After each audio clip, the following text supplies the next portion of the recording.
Rīta kafija LV Svaigas aktuālas ziņas. Labdien! Izstāstiet, kas noticis, kāpēc jūs slimnīcā esat nokļuvis? Man jau ar to prostatu es slimoju jau diezgan ilgi. Un vienkārši, teiksim, ka es kļuvu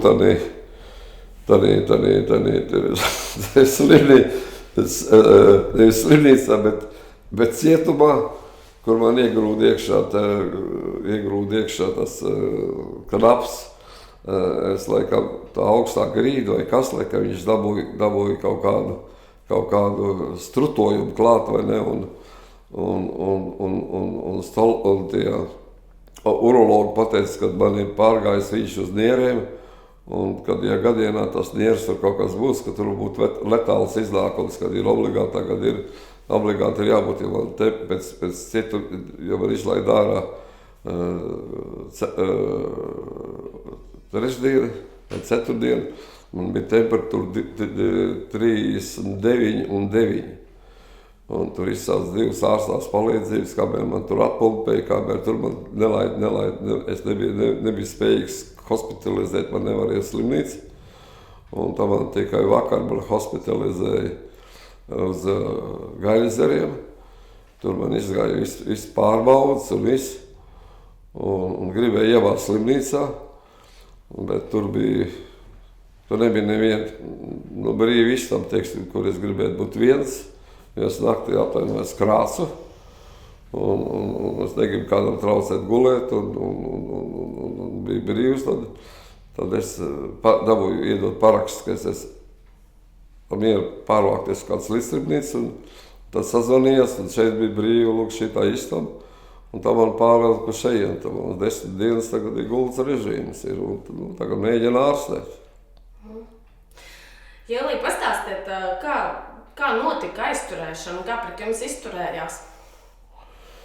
Aizturēšana, tāpēc tagad pagājis uz šitas laiks, un man tur ir pratināts vairākas reizes, un to izrādās, ka man 2,5 gadi klausās telefona sarunas, 2,5 gadu tiek man sekots, un ar ko es tiekos, par ko es tokos, ko es daru, ar ko es eju kopā.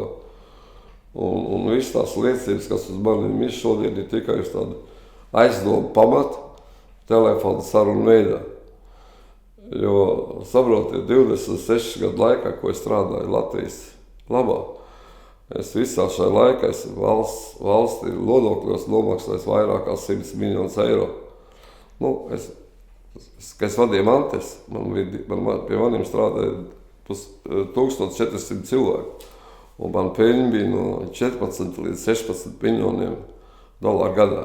Es pārkrauju tikai tranzīta kravas apmēram $1,5 miljonu, un no katras kravas paliek apmēram $10. Un par to naudu daudz es arī daudz, kas uzbūvēs, arī kaut kā to par slaveno Venisāžu, Vērmaņu parku, arī Jūrmalā tagad 10 mājas, kas uzbūvēja Baltezeru, Nacionālajā parkā es atveidoju veselu skaistu vietu, un ļoti daudz cits vietas. Un es nezinu, es to naudu guldīju iekšā, ko es pelnīju. Es nekad neesmu pārkāpis likumu, es nekad neesmu saukts par nodokļu vai kaut kādam citiem noziegumiem, neesmu bijis nekad milicijā. Es esmu griezies pie milicijas, ja man kāds kaut ko ir apžojis vai ko, bet pats nekad es neesmu nekur piesaukts. Un bez šaubām, ka man izbrīdīja, kad man paņēmsiet.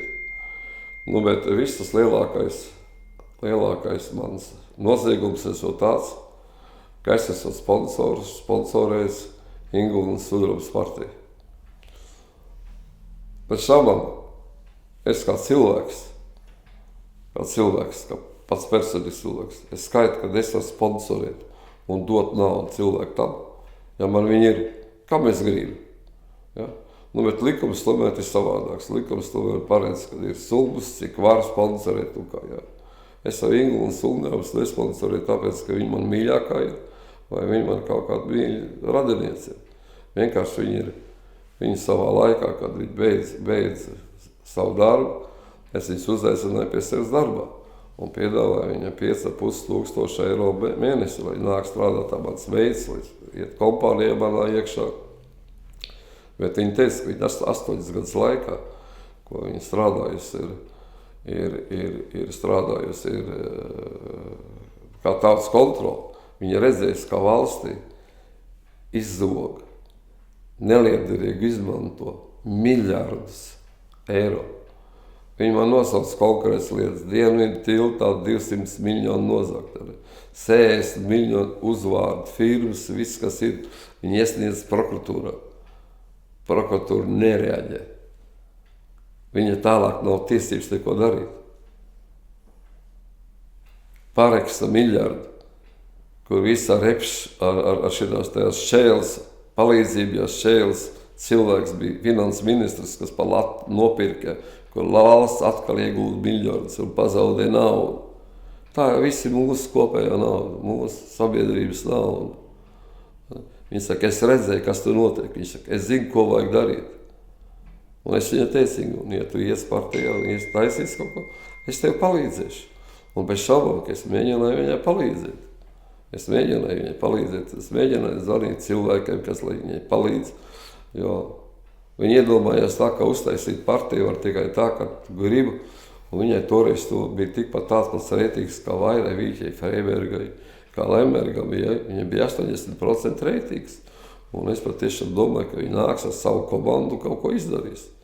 Neiznāca. Viņa nebija tās harizms, viņa nebija nekāda politiskā pieredze. Ne? Tāpēc es viņai tur uzaicināju Kūteris, pierunāju Kūteris pie viņas aiziet. Ja. Pēc tam atnāca pie maniem Jūrmalas mērs Gads ar savu vicemēru Romānu Mežecku. Es viņu pierunāju, lai viņš atnāk palīdzēt. Viņai vismaz to kampaņu novadīt, vai ne? Viņš paņēma līdz tur Ingoldi, ja. Kaut kādu cilvēku, kas kaut ko sajēda, savādāk tur vien. Viņa aicināja man arī bez šaubām iestāties partijā. Bet es viņu teicu, es saprotīgi, un es saku, man ir principi, un es savus principus nekad nepārēju. Ja. Es neesmu bijis ne padomu laikā partijā, es neesmu bijis nekādā Latvijas laikā partijā. Es protu taisīt naudu, un es to daru ar savu galvu. Es paņemu purvainu vietu un uzstājas oāzi. Es paņēmu Jūrmalā sagraustas mājas, es uzstājas pilis. Es paņēmu Vērmaņu parks, kur 50 gadu padomu valstī nebija nekas darīts. Uztaisīja bruģi, uztaisīja pacēlu kanalizācijas, lai tur nebūtu dubuļu. Uztaisīja sētriņķi, par ko es ar Raimondu Paulu dabūju pa galvu, ja, teiksim, cilvēki domāja, ka es ņemšu tur naudu pa sētām kaut ko, ja. Es sagatavoju to. Es protu strādāt. Es esmu visu uzbūvējis no nulles, es neko neesmu privatizējis, gatavs un kaut ko nopirst un pārdevis. Un tāpēc, teiksim, es teicu Ingūnu, es saku, partijas taisīt, tur jābūt diplomātam, tur jāskatās ir. Un es mēģināju visiem saviem spēkiem palīdzēt.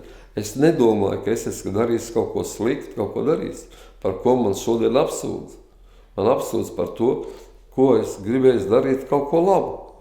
Un šodien man bija piesiet lieta, tāpēc, kad es esmu devis savus naudu kaut kādiem cilvēkiem, kas es esmu narkotiķiem devis, es esmu devis kaut kādiem cilvēkiem, kas ir negodīgi, kas tur ir kļuvuši iekšā, tur tik izzondēt un viss, un es to visu darīšu.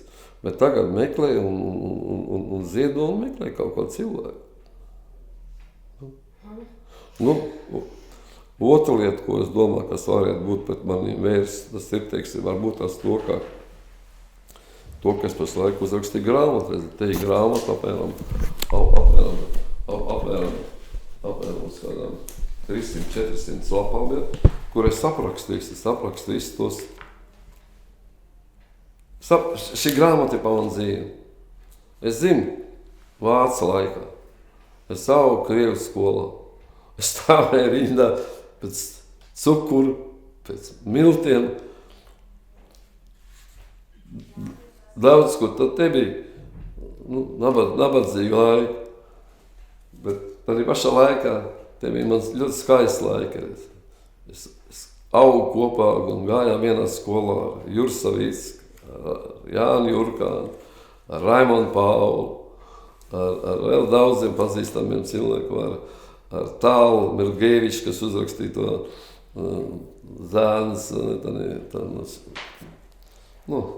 zēni, viņa vitēs, varbūt, es rakstu par viņu dzīvi, kā mēs gājām skolā, kā mēs spēlējam bumbu, kā mēs visi stāvējām kājās, kamēr Raimons spēlēja tur padomu himnu, vai ne? Ja? Un tāpat tās ir man armijas gadu, tāpat tās arī man arī diezgan trauksmēnā jaunība, ka man vienīgā partija, kur man toreiz bija jāiestājās, jo toreiz tas bija tā nelikumīgi, man bija jāiestājās komjaunatnē, jo bija jābūt, atvainojos pionieros, es iestājos pionieros, ja. Bet man tur viena meitene tur saukāja pa Jūlu Bullu, un man nebija neviena cita argumenta, kā viņu sodīt, es paņēmu šķērs un nogriezu viņai bizi. Man gribēja izslēgt no skolas un izrādījās, ka tā meitene māma ir deputāta un pielūdz man un atstāja skolā. Un tā es eju cauri, pēc tam ārmija. Tur bija arī šauta, tur dzeršanas laika, bija arī visādi tādi. Ja. Pēc tam bija ārmija, pēc tam bija pirmie biznesa mani tādi mēģinājumi. Es sāku strādāt ar savu draugu Vefā pēc ārmijas un uztaisījām spīdoli, ko pārdevām, pēc tam man atbalsts vēl nopirka. Pēc tam man arestē, mūs visi arestēs, kad 8 gadus man nosēdināja cietumā kā organizātori, kas ved no VF aparāts un pārdeva aparāts. Ne? Mēs sēdējām kamerā 40 cilvēku, tur nebija ko darīt, ne? Un man bija kulakiem jāizstāv savu varu, teiksim, un izgāja cauri. Un kad arī 8 mēnešus tur nosēdēju, vai ne, kamēr tur bija komisija, un man izlaida ārā, jo es tomēr biju, man viss tā summa, ko es tur biju izdarījis, bija kaut kas 230 trubuļi bija. Tur bija kā 3, mēs bijām pārdēs 4 vai 5 aparāts, jā, izgāja ārā. Bet viss šī darbība, kas tur bija notikusi, jā, tā bija notikusi, teiksim, kas nāca pa labi pēc tam, ka iznāca ārā, es tik labās rokās, es atradu ļoti godīgs, kārtīgs cilvēks, kas palīdzēja man uzstāties uz labām kājām. Kinostudijā es teiksim, iestājos, es parādīju sev kā labu darbinieku. Man piedāvāja braukt mācīties uz Maskavu, es stājos Latvijas universitātē. Tur mēs kopīgi ar Jurku ar Jānu stājāmies universitātē. Jānis iestājās, bet man tur pietrūka pārbalvas. Varbūt nevis balvas, bet vairāk man biogrāfija. Un sāk strādāt kinostudiju, toreiz kinostudija sāk uzņemt to filmu. Vēl Dzirnavās, no Raimons Lepns staigāja, rakstīja muziku. Tad kinostudijā es nostādāju 3 gadus, man piedāvāja braukt uz Maskavu kā kinostudijas labam darbiniekam uz Giku. Un es iestājos Gikā, kur es nomācījos Gikā un piedāvāju man labu Maskavas filmu. Pēc tas filmas es parādīju sev kā labu organizātoru, man piedāvāja palikt tur, man iedeva dzīvokli, un es līdz 89. gadam dzīvoju Maskavā. Šaubu, ka es bieži braucu uz Rīgu. Rīgā es arī taisīju savu biznesu, jo manai mammai bija dārs un siltumnīca, mēs tur izaudzējām tulpes, rozrus. Un tas sākās lielais biznes, teiksim, 88. gadā. Es jau sāku jau lēnā garā koks, tirgot uz ārzemēm. 89. gadā Krievu valdība pārtrauca pilnībā maksāt kinostudijām naudu un nebija filmēšanas. Un tad es samainīju Maskavas dzīvokli atpakaļ uz Rīgas dzīvokli. Un tā gadījās, kad es apmainījos ar dzīvokli ar vienu pulkadu KGB. Savu 200 dzīvokli samainīju uz Tomsona ielu 400 dzīvokli. Un izrādījās, ka man kaimiņos dzīvo Vagars Jānis, pirmais sekretārs un blakus Alfreks Rubicks, mērs. Un tā mēs ar viņam iepazināmies. Rubiks man palīdzēja dabūt, tur tad iedeva man to ofisu teātrielā, Jūgensilu māju. Un Vagar Jānis pierunāja nāk pie maniem strādāt naftas bāzē, naftas kraudu. Iepazinos tāpat Bet tur es rakstu daudz to grāmatu, kā es gāju filmēšanas, kā gāju tur tas, jā. Un tā es lēnā garā sāku strādāt. Un tad nāca Maskavas manie kolēģi, kas man tur bija visā, jo mēs bijām atsūtīti uz Maskavas mācīties no visām 18 republikām. Un tur bija kā 10 cilvēki no Maskavas pārējā republikā. Man katrā republikā bija filmas direktori, mani draugi. Un bez šaubām, kā viņi sauc, ka tie, kad Bruka padomu savienību, piedāvāja man dažādas preces. Dņepropetrovsk piedāvāja krāsainos metālus. Citur piedāvāja Skolovs kokus. No Grūzijas man naftu piedāvāja. Un 91. gada māja mēnesī man uz Vācijā, man uz rēķina bija $6,5 miljonu. Tas šodien būtu kaut kur pēc 100 miljoniem. Pēc aprēķina, kā varēja nopirkt toreiz. Es biju šausmīgi bagāts. Un kā bija puķis, es sēdēju uz jaktas Liepājā un domāju, tūliņās es pēršu pāri, teiksim, uz Gotlandu, prom no Latvijas. Bet tā kā puķis vēl beidzās, viss nogājis, kur es skriešu. Es paliku Latvijā un sāku to naudu veidot biznesu. Veidot komandu, jo tu bez komandas nekas neesi. Komanda. Bet mēs neviens nepratām pāriet no sociālismu uz kapitalismu. Jā. Mums visiem bija jāmācās. Un, kad es vakar Jānu uzaicināju par apzvaldes priekšnieku, viņš saka, Jūlija, bet es neprotu strādāt. Es saku, Jāni, mācīsimies. Tā mēs nopirkām vienu cilvēku no Ventspils, kas ir naftinieks, kā no inženiera, ielikām, un viņš mācīja, kas jādara, ko darīt un ko. Taisījām naftsbāzes, būvējām, piestātnes būvējām to. Un sākām ar taisīt, pēc tam kokapstrādes rūpnīcas uztaisījām, pēc tam kuģus es nopirku, ja. Man bija 2 kuģi, vai ne, tankuģis un kravas kuģis, kas bija. Sākām būvēt benzīna tanks, naftsbāzes, kokapstrādes rūpnīcas, kūdras fasētājs. Īsāk sakot, notikās visi tie darbi, kas gāja. Un tā lēnā garā, teiksim, pēc tam Nulman sāk mums uzaicināt līdzi uz Uzbekistānu, sarunājam tur kokvilnas produkciju, nāc un viens kokvilnu. Es pelnīju gadā apmēram $10-20 miljonu dolārus laikā. Tā bija ļoti liela nauda. Man noliktavās, visās noliktavās, man bija lielas noliktavas, kaut kas pie 14,000 kvadrātmetriem, jā. Bija apmēram kādu, kravu bija gan $1 miljārdu vērtībā, stāvēja kravas. Viņš viss bija apdrošināts, viss bija gāja iekšā. Un visu laiku es liku iekšā, man bija 12 kompānijas. Man tesā visā strādāja 1400 cilvēki. Bet aiz viņiem taču bērni mācās, apmēram tas reģioni, kad 5-6 cilvēki bija atkarīgi no maniem. Un nebija neviena diena, tas nebija neviena mēnesi, kad laikā cilvēki nebūtu saņemuši naudu. Un naudiņu to palika pēc pārējiem visām firmām, viņi saņēma vienu augstākajiem. Jo katrs mans darbinieks pēc 2 gadiem braukāja savu personīgo mašīnu. Rīkojam balvas, rīkojam visu kaut ko bija. Man bija uztaisīt virtuvi, kur pa 50 centiem tu varēji paēst 1, 2, 3. Tad paēd cilvēks vienmēr var labāk strādāt. Bet maniem nebija nekāda staigāšana. Bez šaubām, ka bija cilvēki, kas nederēja vienā, otrā vietā, mēs viņam meklējam, kur viņš derēt. Ja viņš neder būt, teiksim, pa grāmatu, tad mēs mēģinām ielikt kaut kur par kaut kādu uzskaitu vai kaut kur kādā citā vietā. Mēs meklējam katram cilvēkam savu vietu.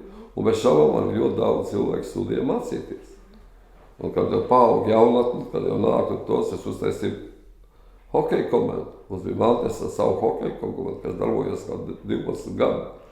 Un mēs ņēmām ne tikai hokeja komandas no Maltēs darbiniekiem, bet arī no visu Tvaikielas. Jo tur tomēr bija drusciņi, mēs arī piemēslējam gaisu vai kā. Mēs arī no turienes ņemam cilvēks, lai arī sapācīja. Es apmaksāju ledu un vēl kaut ko un tur gāju. Un tas savs mazgātājs, savs pirktis bija viss. Bet rīkojam, tā es arī uztaisīju Maltēs. Un sakrāju naudu. Bet tas viss labi gāja līdz kādam 2003. gadam. Līdz 2000. gadam. Bet 2000. gadā es biju iesaistījies iekšā vienā netiera operācijā, ko man bija draugs, bija parādā naudu, un viņš man piedāvāja Ventspils naftas akcijas, ko es aizbraucu pie Lemberga. Un Lembergs man toreiz par tām akcijām teica, Jūlija pēc, tās ir zelta bedri. Un es paņēmu tās akcijas un piedalījos tādā Ventspils naftas privatizācijā. Bet es nosēdēju tur kādu pusgadu pie tā projekta, kur mēs sēdējām. Es redzēju, ka tur neviens nelēma jautājums. Lēma jautājums tikai Lembergs. Mēs varam runāt, kāpēc viņš nav atnācis, un pēc tam atnācis viņš teica, būs tā. Un es pēc pusgadu padzīju, ka man te nav ko darīt, lai es esmu jurists.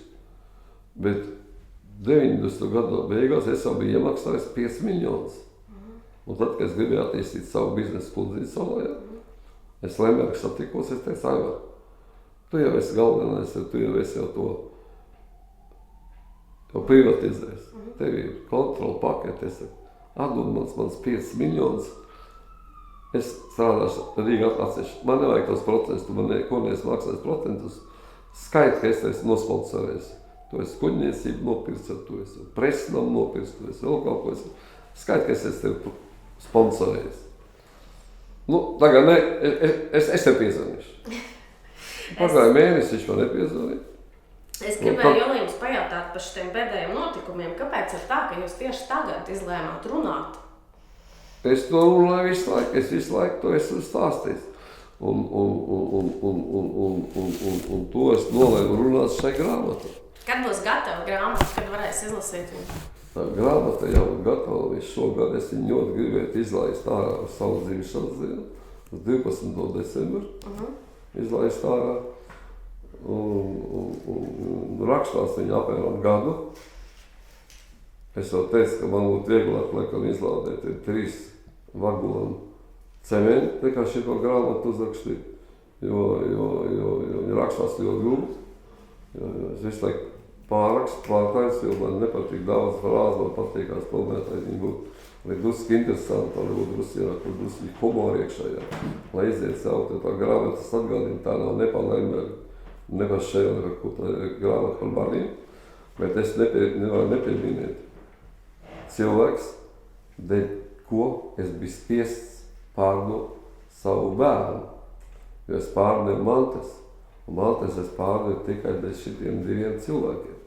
Šitie 2 cilvēki, kuri pēc tam, kad es biju iesniedzis iekšā prokuratūrā dokumentus par Ventspils naftas privatizāciju, un pēc šeit, kas man, teiksim, rekretēja, gribēja no maniem izspiest 2 miljonu kukulu, ja, un es viņiem to neiedevu. Bet šitiem cilvēkiem viņi darīja visu, lai visi mani projekti no 2002. gada apstāties. Es strādāju tikai tādā režīmā, kā tas man te strādāja. Ja. Neko jaunu es nevarēju būvēt. Viss projekts, ko es gribēju ieguldīt, es varēju ieguldīt ražošanā. Vismaz kāds 10-20 miljonus, kas man bija. Es nevarēju ieguldīt, jo man nekur tos projekts nelaida cauri. Nevienu projektu man neapstiprināja, jo viņi ir taustekli bija visādās ierēdniecības un visādās lomēs, visu to ieliks tik dziļi iekšē, kad viss viņu, teiksim, lūgumu tik izpildīt. Un es to nevaru izdarīt. Tad, kad 97. gadā, kad Ventspils pārdeva Litojumam uz to Ventspilu, tad no Lemberga atbrauc pie maniem 2 advokāti, piedāvāja man tos 5 miljonus, kaut gan es varēju dabūt arī 10 toreiz, ja. Jo toreiz Vitojums maksāja labu naudu, bet es negribēju. Saprotiet, es dzīvoju, ir tāds cietumā, ir tāds vārds paņēķī. Ziniet, tas ir, kur nav ne prokurors, ne tiesnesis, kur ir tauts. Vai tu esi cilvēks, vai tu neesi cilvēks. Tev ir balts un melns, tu nevari locīties. Un es dzīvoju pēc viņiem visu savu mūžu. Un es savu bērns, mazbērns mācu. Kad ir dzīvē tikai viens likums, ir viena formula, un formula ir tikai viena. Nedara nevienam to, kas nepatīk tev. Tev nepatīk, ka tev sit. Nesit. Tev nepatīk, ka zobu. No tevim nav, arī tu nezodzi. Tev nepatīk, ka sit, nesit arī tu.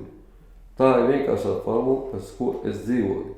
Bet tas, kas ir tavs, neatdod nevienam. Spēku nevar iemācīt. Viņš vai tev ir vai nav. Bet tev jābūt spēcīgam, tev ir jāuzzina raksturs. Tāpēc tu nedrīkst melot. Tev jāuzzina, tev jāiztur. Iztur vienreiz savs. Iesi pretī un tev neaiztiks. Tā ir, bet tā ir. Un es pēc šīm tā nāķienu dzīvoju. Un tad, kad atnāca, man gribēja piedāvāt tos 5 miljonus, es pat nedrīju, es paņēmu 5 miljonus, un manīm atgriezās tur divi atbraukuši kaut kādu krievu žīļu, kas gribēja, piedāvāja man ļoti labu summu uzreiz pa mantes, un es viņu pārdevu. Un, kad pārdevu, tad man izsauc uz tiesu, kas vispār bija cirks, kad man izsauc Lembergā uz tiesu. Un tiesnes man šitas te Gaidāns man uzdeva kaut kādu jautājumu. Es nesadzirdēju to jautājumu labi. Es kaut ko tu paprasti. Es pie advokāts sev atgriezies, kaut ko teicu.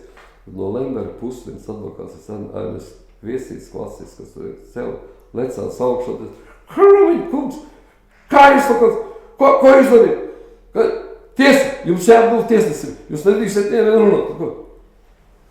Es pagriezos pret vienu, es saku, Gaidāns, es nezinu, ko tiesā mani vai es esmu tiesājamais vai liecinieks.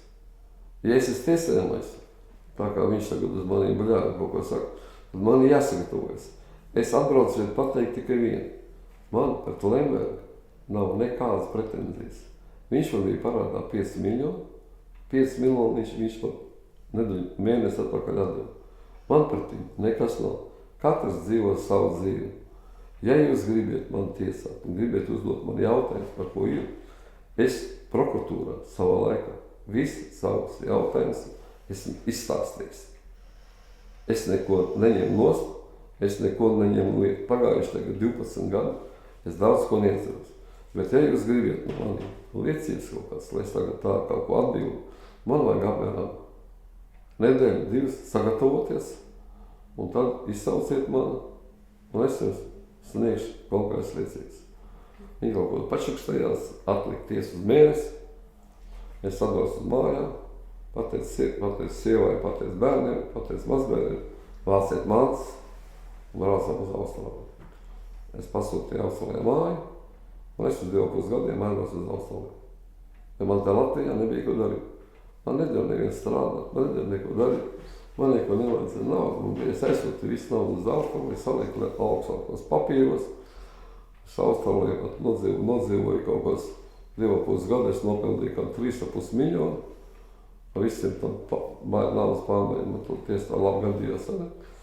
Izbraukāju visu Austrāliju, izbraukāju visu Jaunzēlandi, izbraukāju, nodzīvoju veselu pusgadu kaut kur Brazīlijas džungļos.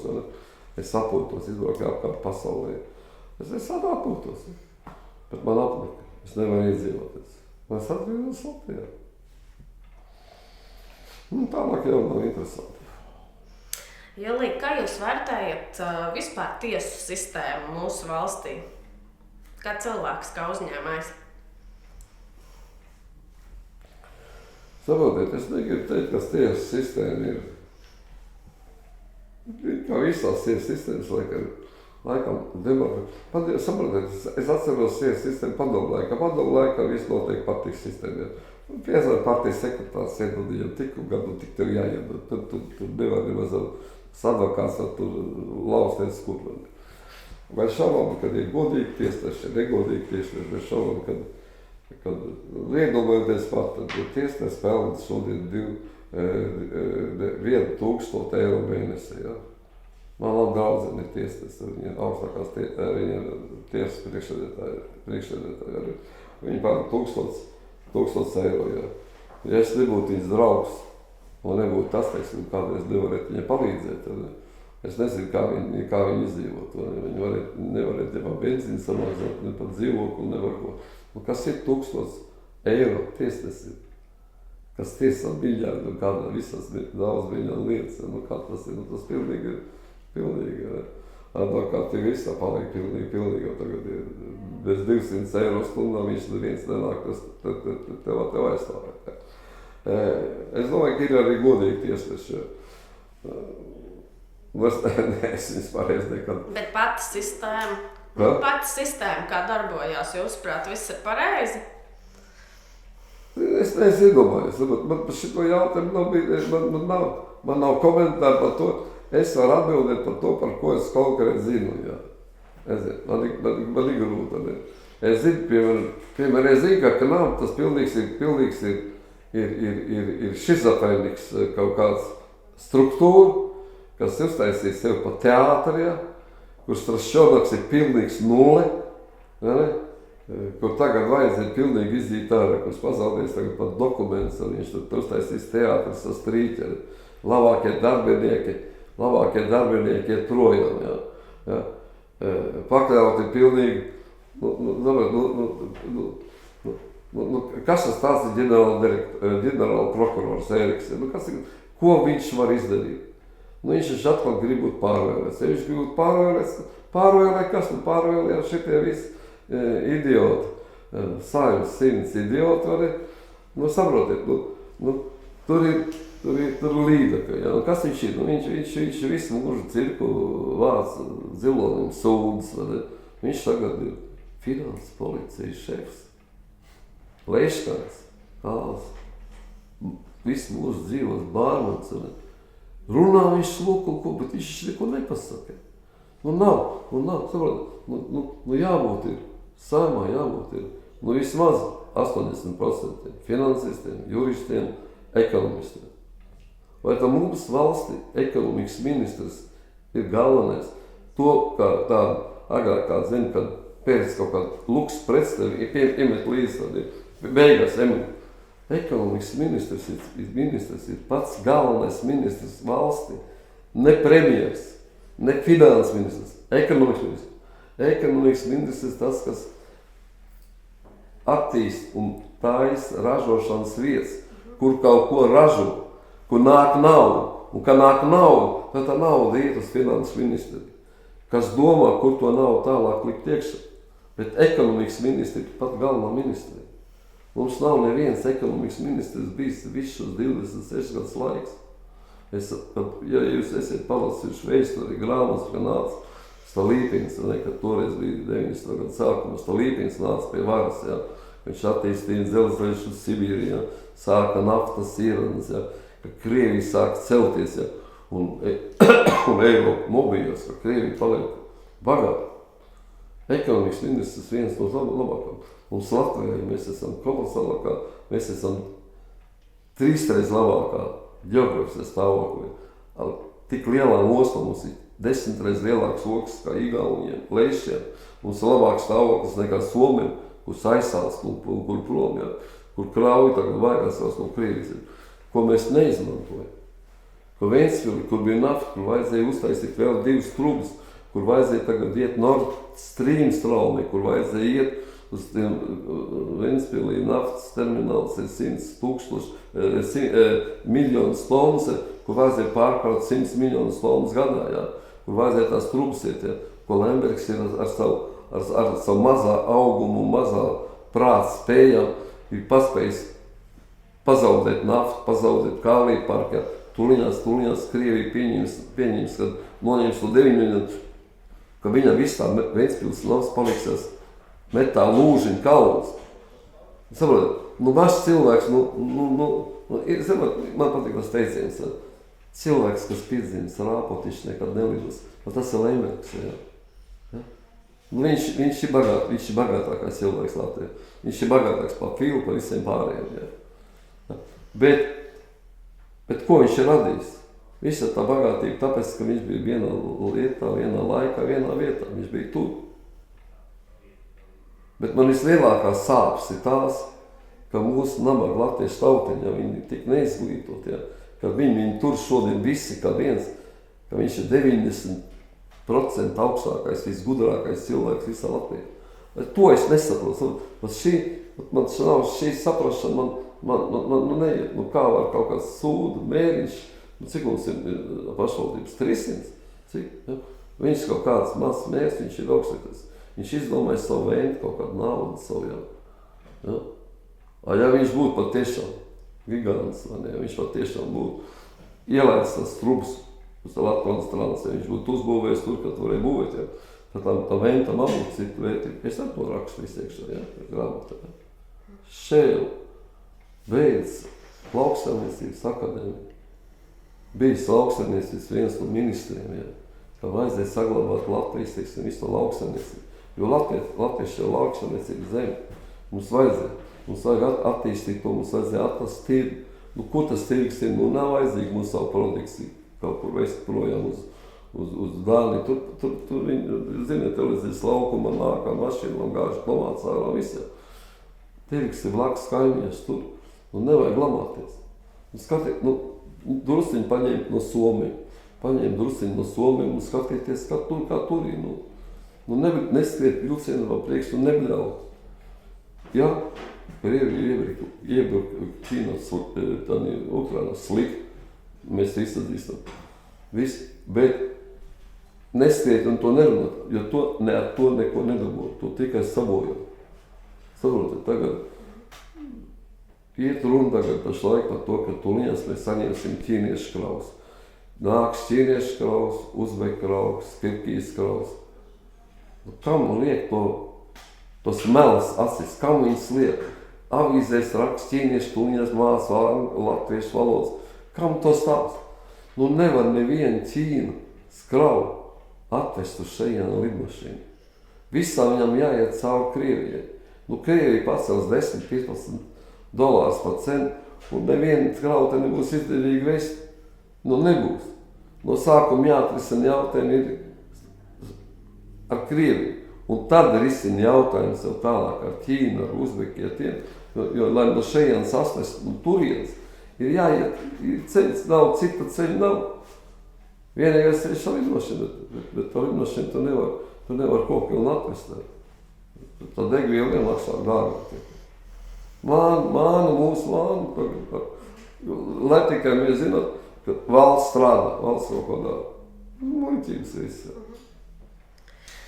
Jelī, kādi jums nākotnes plāni pēc visiem šiem pēdējiem notikumiem? Ko jūs darīsiet? Ir kaut kas, ko jūs vēl gribat izdarīt? Man plāna nav nekas. Man ir ļoti bagāts gads. Es šogad esmu palicis, teiksim, par 4 mazbērniem. No 4 mazbērniem bagātāks. Man nākus klāt ar vienu meiti. Pareizi, jau pieaugus.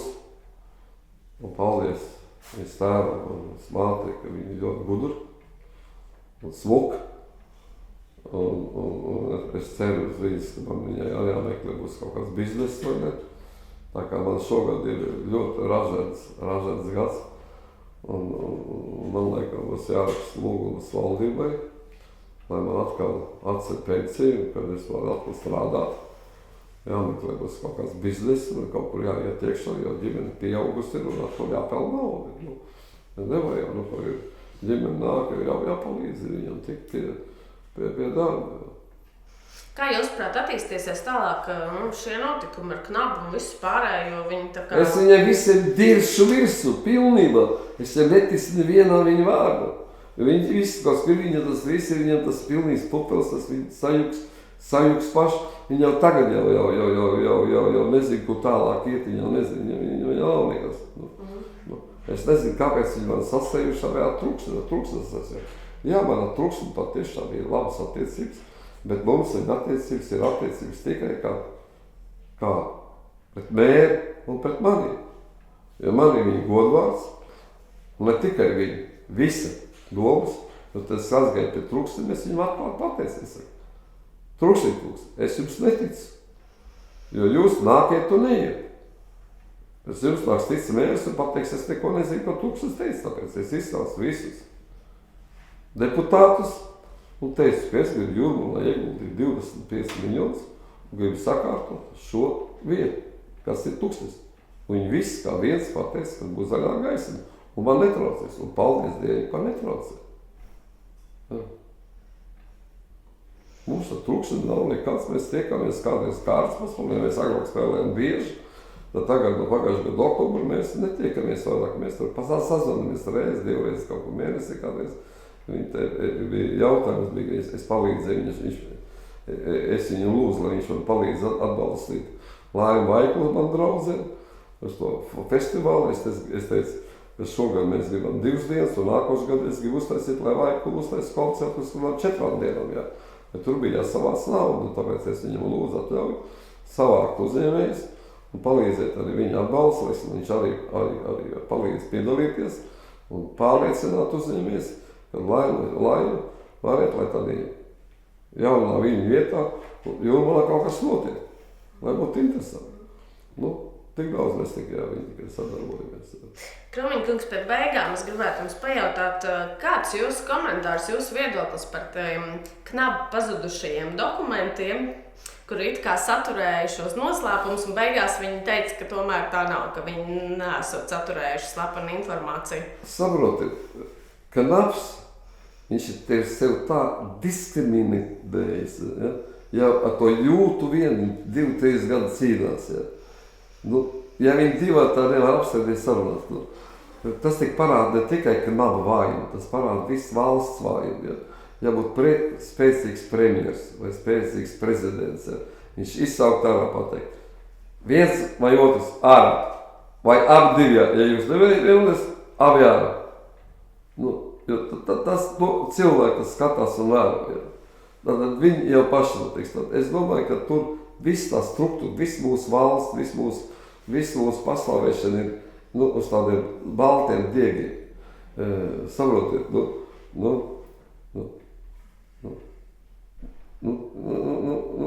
saprotiet, es jums varu runāt dienā, teiksim, es zinu, kā nāk kraus savu muitu cauri, kas nav deklarēts, kur ir iekšā 25-30 tonnas un nāk iekšā kā dokumentas 8 tonnas, ko viss robežsargi zina pēc šasijām, cik tur iekšā, ja? Nāk iekšā poļu. Es vienīgais gribētu ko? Es gribētu, ja tas ir iespējams, griezties pie latviešu vienkārši iedzīvotiem. Latvieši, kas ir kaut cik nacionāli noskaņot. Lūdzu, palīdziet kaut ko latviešiem, palīdziet ar mazām lietām. Daudz vēl nevajag darīt. Ja tu esi latvietis, lai tas santīm dārgāks, pildies latviešu uzņēmēji benzīntākos. Ejot uz tīri, paskaties, kur ir latviešu preci, pēc latviešu preci. Lūgt viss skolas direktors, cietuma direktors, sanatorijas direktors, viss iestādes direktors, kas ir iepērk produkts, iepērkat latviešu produkts. Nepērkiet poļu, nepērkiet igali, nepērkiet to armijas daļas. Atbalstiet to latviešu zemnieku, atbalstot to, kas vēl knapi savu dzīvību. Esiet kaut cik nacionāli noskaņot. Esiet, jo benzīntākā vai Nestē, vai Steitoilā, vai Latvijas naftā, vai kādā benzīntākā, visā viņi ņem no vienas mucas. Visi nāk no vienas mucas. Nevajag paklauties, samaksēt. Bet tomēr esiet patrioti. Esiet patrioti latvieši. To es gribētu gan palūgt. Un to es arī grāmatā rakstu. Rīta kafija LV.